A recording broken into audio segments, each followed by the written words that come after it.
Hello guys, வணக்கம். Welcome to Time for Greatness. The true meaning of life. ஒவ்வொரு நாளும் இந்த உலகத்தில் 1,50,000 பேர் இறந்துட்டு இருக்காங்க.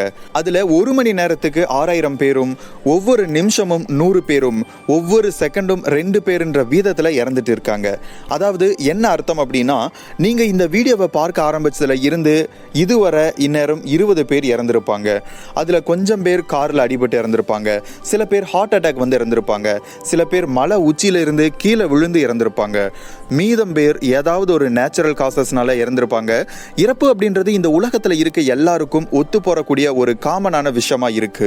நம்ம எல்லாரும் இறந்து போறதுல எந்த வித பாகுபாடும் கிடையாது. ஏன்னா நீ நல்லா வெள்ளையா இருக்க, நீ சாக மாட்ட.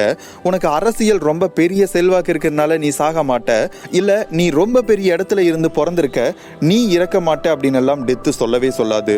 நீ நிறைய காசு பணம் வச்சிருக்க, அதனால நீ சாக மாட்டேன்னு எல்லாம் நமக்கு எந்த ஒரு சட்டமும் கிடையாது. இந்த உலகத்துல பிளெஸ்டா பிறந்துட்டாலே இறப்பு அப்படின்றதும் நம்ம சந்திச்சுதான் ஆகணும். இதுல நம்மளை ஆச்சரியப்படுத்துறது என்ன அப்படின்னா, நம்ம எல்லாரும் ஒரு நாள் இறந்து போயிருவோமான்னு தெரிஞ்சாலும் ஒரு சிலரால மட்டும்தான் இந்த ட்ரஸ்ட்டை உள்வாங்கிக்க முடியும். இந்த வீடியோவை பார்த்துட்டு இருக்கக்கூடிய எத்தனை பேர் ஒரு எம்டி ரூம்ல சோகத்துல கண்ணை மூடி உட்கார்ந்து உண்மையாகவே நம்ம இறந்து போயிட்டோம் அப்படின்னா உங்களோட ஃபியூனரல் எப்படி இருக்குன்னு நினச்சி பார்த்துருக்கீங்க? யாரெல்லாம் உங்களோட ஃபியூனரல்ஸில் இருப்பாங்க? உங்களோட இறப்பை தாங்கிக்க முடியாமல் யார் ரொம்ப கடமையோடவும் அமைதியோடவும் உங்களுக்காக வந்து நிற்பாங்க? உங்களை பற்றி நீங்கள் இறந்ததுக்கு பின்னாடி எல்லாரும் என்ன பேசுவாங்க? இல்லை உங்களை பற்றின ஞாபகமாக எதை நினச்சி பார்ப்பாங்க? இப்படியெல்லாம் நான் ஏன் வித்தியாசமாக யோசிக்கணும்னு நீங்கள் கேட்கலாம். ஏன்னா இங்கே இருக்கக்கூடிய ஒவ்வொருத்தவங்களும் இன்னொருத்தவங்களோட சிம்பத்தட்டிக்காகவும் அன்பாகவும் இணைஞ்சு இருக்கிறதா அமைஞ்சது தான் நம்ம வாழ்க்கை. ஏன்னா இப்போ இருந்து 120 வருஷத்துக்கு முன்ன இந்த உலகத்தில் இருந்த எவ்ரி சிங்கிள் ஹியூமன் பீயிங்கும் இறந்திருப்பாங்க. அதுக்கப்புறம் brand new set of humans வாழ்ந்திருப்பாங்க. அப்படியே ஃபியூச்சர்ஸுக்கு போனோம் அப்படின்னா, இன்னும் 120 வருஷத்துக்கு அப்புறம் போனோம் அப்படின்னா இன்னொரு நியூ செட் ஆஃப் பீப்புள்ஸ் இந்த உலகத்தில் வந்து வாழுவாங்க இல்லையா? இதுதான் வாழ்க்கையோட சைக்கிள். இது இப்படியே தொடர்ந்து போய்கிட்டே இருக்கும். இந்த ஒரு விஷயத்தை நீங்கள் புரிஞ்சிட்டீங்க அப்படின்னா இந்த உலகத்தில் நம்ம வாழ போகிற டைம் அப்படின்றது ரொம்ப கம்மி தானேன்னு உங்களுக்கு புரிஞ்சிருக்கும். ஏற்கனவே இருந்த 120 வருஷத்துலையும் நம்ம இருந்திருக்க மாட்டோம்.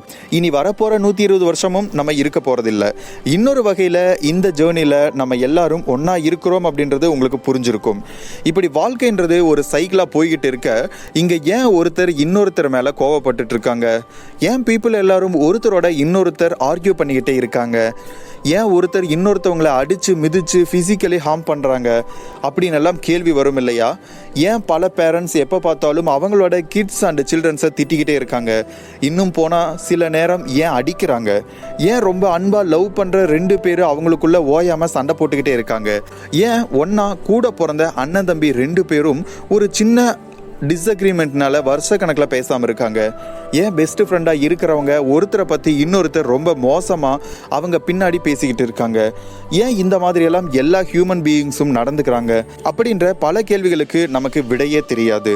இந்த மாதிரியான கேள்விக்கே விட தெரியாமல் இருக்கிறப்போ இந்த வீடியோ டைட்டில் இருக்கக்கூடிய வாழ்க்கையோட அர்த்தம் என்னவா இருக்கும்? இப்படி இந்த உலகத்தில் நடக்கக்கூடிய பல விஷயங்களுக்கு மீனிங்ஸை கண்டுபிடிக்க முடியாது. அது மாதிரி தான் நம்மளோட வாழ்க்கைக்கு ஒரு அர்த்தத்தை கண்டுபிடிக்க முடியாது. ஆனால் வாழ்க்கையோட அர்த்தத்தை நம்ம புரிஞ்சுக்கணும் அப்படின்னா ஒரு 4 யூனிவர்சல் ட்ரூத் பற்றி கண்டிப்பாக தெரிஞ்சுக்கிட்டாகணும். அந்த 4 யூனிவர்சல் ட்ரூத் என்ன அப்படின்றத பற்றி பார்க்கலாம். டீட்டெயிலாக வீடியோக்குள்ளே போகிறதுக்கு முன்னாடி ரீசெண்டாக நான் வைவி ஸ்லீப்புன்னு சொல்லிட்டு செம்மையான ஒரு புக்கு வந்து படிச்சிருந்தேன். அந்த ஒரு புக்கு இந்த வீடியோவில் உங்களுக்கு ரெக்கமெண்ட் பண்ணுறதுக்காக விருப்பப்படுறேன். இந்த ஒரு புக்கோட ஃபுல் புக் சம்மரி 1.5 மணி நேரம் வர்றது இப்போ குக்கு எஃப்எம் அப்ளிகேஷனில் லான்ச் பண்ணியிருக்காங்க. கட்டாயம் கேளுங்க. ஏன்னா தூங்காத தம்பி தூங்காதன்ற காலம் போய் இன்னைக்கு என்னதான் நைட் ஆனாலும் நிறைய பேருக்கு தூக்கமே இல்லாத நிலைமையில தான் நாம் இருப்போம். ஸோ இந்த மாதிரியான ஒரு சிச்சுவேஷனில் நம்ம கட்டாயம் படிச்சிருக்க வேண்டிய ஒரு புக்கு தான், கேட்டிருக்க வேண்டிய ஒரு புக்கு தான் வைவி ஸ்லீப். ஸோ இந்த ஒரு ஆடியோ புக்கை மிஸ் பண்ணிடாதீங்க. உங்களுக்கு குக்கு எஃப்எம் ரெக்கமெண்ட் பண்ணுறேன்னா, இவங்க புதுசாக நம்ம வீட்டில் குக்கு எஃப்எம்னு சொல்லிட்டு ஒரு கேம்பெயின் ஆரம்பிச்சிருக்காங்க. நம்ம ஸ்டூடெண்ட்டாக இருந்தாலோ, ஒர்க் பண்ணுறவங்களாக இருந்தாலோ, இல்லை ஹவுஸ் ஒய்ஃப் வீட்டில் இருக்கிற அம்மாவாக இருந்தாலோ, நம்ம எல்லாருக்கும் தேவையான ஜேர்னல்ஸ் ஆஃப் புக்ஸ் வந்து இதில் இருக்குது. இது மட்டும் இல்லாமல் வேற ஒரு அட்டகாசமான விஷயம் என்னென்னா, இதில் 5,000 hours மேலான கண்டென்ட்ஸ் வந்து இருக்குது. அதாவது நீங்கள் நீங்கள் ஒரு புக்கு ஒரு கடையில் போய் வாங்குறதா இருந்தாலே 299 இல்லாட்டி ஒரு 200 ருபீஸ் ஆச்சு வரும். ஆனால் இதில் 5000 ஹவர்ஸ் ப்ளஸுக்கும் மேலான கண்டென்ட்ஸ் நம்ம தமிழ் மொழியிலையும் வேறு லாங்குவேஜஸ்லேயும் வந்து அவைலபிளாக இருக்குது. அதுவும் ஒரு வருஷத்துக்கு நீங்கள் இதோட புது கேம்பெயினால் ஃபேமிலி 15 இந்த ஒரு கூப்பன் கோடு யூஸ் பண்ணுறதா இருந்தால் 399 ருபீஸ் ஓத்தான கண்டென்ட்ஸ் வந்து உங்களுக்கு வெறும் 199 ருபீஸுக்கே கிடைக்கும். குக்கு எஃப்எம் டவுன்லோட் பண்ணுறதுக்கான லிங்க் டிஸ்கிரிப்ஷனில் கொடுத்துருக்கோம். கட்டாயம் டவுன்லோட் பண்ணி யூஸ் பண்ணி பாருங்கள். First truth, cause and effect. நீங்கள் செய்யக்கூடிய ஒவ்வொரு விஷயமும், நீங்கள் சொல்லக்கூடிய ஒவ்வொரு வார்த்தையும் உங்களுக்கும் இந்த உலகத்திலையும் இருக்கக்கூடிய ஒரு சில மனிதர்களுக்கும் ஒரு சில எஃபெக்ட்ஸை உண்டு பண்ணும். ஃபார் எக்ஸாம்பிள், கொஞ்சம் வருஷத்துக்கு முன்னாடி நீங்கள் ரொம்பவே அன்பு வச்சிருந்த ஒருத்தர் மேலே ஏதோ ஒரு சுச்சுவேஷனில் நீங்கள் நிதானத்தை இழந்தனால அவங்க மேலே கோவப்பட்டிருப்பீங்க. அது உங்கள் ஃபேமிலி மெம்பராவோ இல்லை ஃப்ரெண்டாவோ இல்லை தெருவில் அடிக்கடி பார்க்கக்கூடிய யார் வேணும்னாலும் இருக்கட்டும்.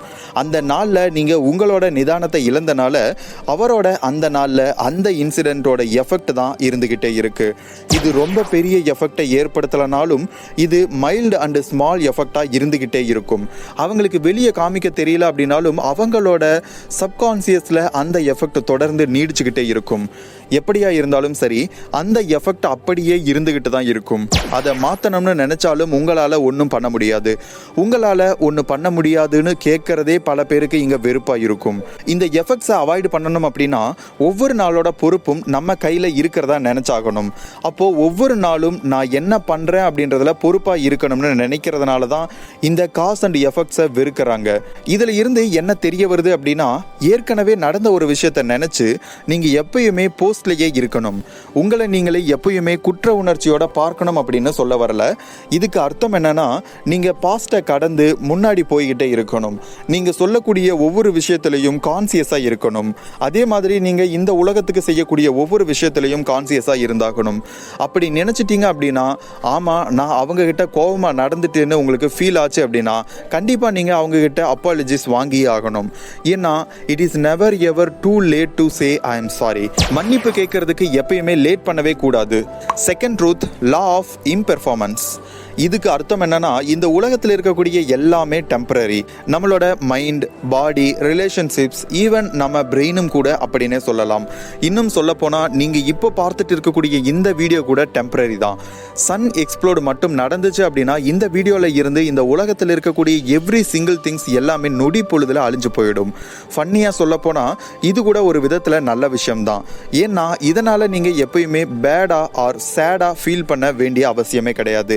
இப்படி முன்ன பண்ணது எல்லாம் அழிய ஆரம்பிச்சிருச்சு அப்படின்னா என்ன நடக்கும்னா, நீங்கள் இந்த உலகத்தில் இப்போ வாழ்ந்துகிட்டு இருக்கக்கூடிய ஒவ்வொரு சிங்கிள் மொமெண்ட்ஸையும் நினச்சி உண்மையாகவே செரிஸாக ஃபீல் பண்ணுவீங்க. கிளியராக சொல்ல போனால் பிக் மொமெண்ட், ஸ்பெஷலான மொமெண்ட்ஸ் அப்படின்னு எல்லாம் எதுவுமே இருக்காது.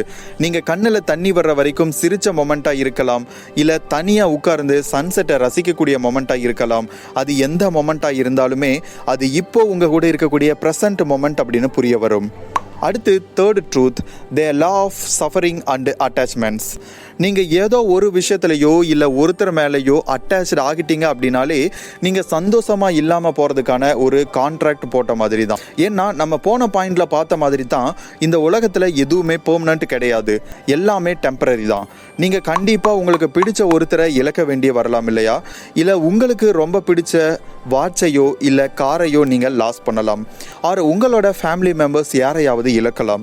இன்னும் சொல்ல போனால் உங்களோட சொந்த உடம்பையே என்னைக்காச்சும் ஒரு நாள் உங்களை விட்டு போக போகிறது நடக்கலாம். அடுத்து fourth truth, all we are going to die one day. இந்த டெத் ட்ரூத் அப்படின்றது பல பேரால் ஏற்றுக்கவே முடியாத ஒரு உண்மை. ஏன்னா எல்லாரும் என்னைக்காச்சும் ஒரு நாள் இறக்க தான் போகிறோம்னு நினச்சா சோகமாக தானே இருக்கும். ஆனால் இறப்பு அப்படின்றது ரொம்ப பயப்பட்டு சோகமாக இருக்க வேண்டிய ஒரு விஷயமே கிடையாது. ஈவன் அது ஒரு சோகமான விஷயமும் கூட கிடையாது. ஏன்னா டெத் அப்படின்றது இல்லை அப்படின்னா நம்ம ஃப்ரெண்ட்ஸ் ஆர் ஃபேமிலி கூட இந்த மொமெண்ட்ஸ் எல்லாமே உண்மையாகவே ஸ்பெஷலாகவும் டீப்பாகவும் இருக்காது. இறப்பே இல்லைன்னா எல்லாரும் டல்லாகவும் சாந்தமாகவும் ஆகிரும். ஒருத்தரை இன்னொருத்தர் லவ் பண்ண மொமெண்ட்ஸும் செரிஸ் பண்ண மொமெண்ட்ஸும் ஒரு ஊக்கமாகவே இருந்திருக்காது. ஆழமாக சிரிக்கிறதுக்கும் டீப்பாக லவ் பண்ணுறதுக்கும் இல்லை ப்ரெசன்ட் மொமெண்ட்ஸில் வாழ்கிறதுக்கும் இன்சென்டிவ் இருந்திருக்காது. இறப்பு அப்படின்ற ஒரு இன்சிடென்ட்னால தான் நம்மளோட லைஃப் ரிச் ஆகிருக்கு. இந்த லைஃப் வாழ்கிறதுக்கு ஒர்த்தா இருக்கு. இதுக்கெல்லாம் மேலே டெத் அப்படின்றது நம்ம எல்லாரையும் கனெக்ட் பண்ணக்கூடிய ஒரு விஷயமா இருக்கு. இதன் மூலமாக இந்த உலகத்தில் இருக்கக்கூடிய 7 பில்லியன் பேருமே ஒரே டீம் அப்படின்ற உண்மை நமக்கு புரிய வந்திருக்கு.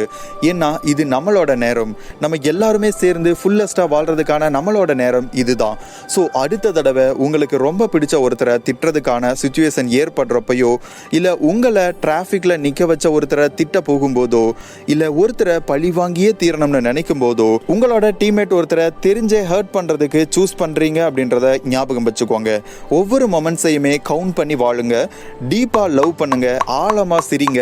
எப்பயும் இந்த நிமிஷம் என்ன நடக்குதோ அதில் ப்ரெசண்ட்டாக இருங்க. ஏன்னா எல்லாமே முடிய போகிற ஒரு நாள் வர்றப்போ நம்ம கையில் இருக்கிறது ப்ரெசன்ட் மொமெண்ட் மட்டும்தான். அதையும் வேஸ்ட் பண்ணிடாதீங்க. ஸோ மீனிங் ஆஃப் லைஃப் அப்படின்றது இந்த 4 யூனிவர்சல் லாவை பொறுத்து தான் இருக்குது அப்படின்னு உங்களுக்கு புரிய வந்திருக்கும். ஹியூமன் பீயிங்ஸுக்குள்ள ஒத்து போகக்கூடிய ஒரே விஷயமா டெத் அப்படின்றதும் நமக்குள்ள உருவாகக்கூடிய சண்டை எல்லாத்தையும் தவிர்க்கணும்னா இந்த 4 லாஸ் ரொம்ப ரொம்ப முக்கியம் அப்படின்றது உங்களுக்கு புரிஞ்சிருக்கும். ஸோ இந்த வீடியோ உங்களுக்கு பிடிச்சிருந்துச்சுன்னா ஒரு லைக் பண்ணிடுங்க, நம்ம சேனலை சப்ஸ்கிரைப் பண்ணிடுங்க. நான் உங்கள் பிரணவ். இன்னொரு நல்ல வீடியோவில் மீண்டும் சந்திப்போம். டேக் கேர், பாய்.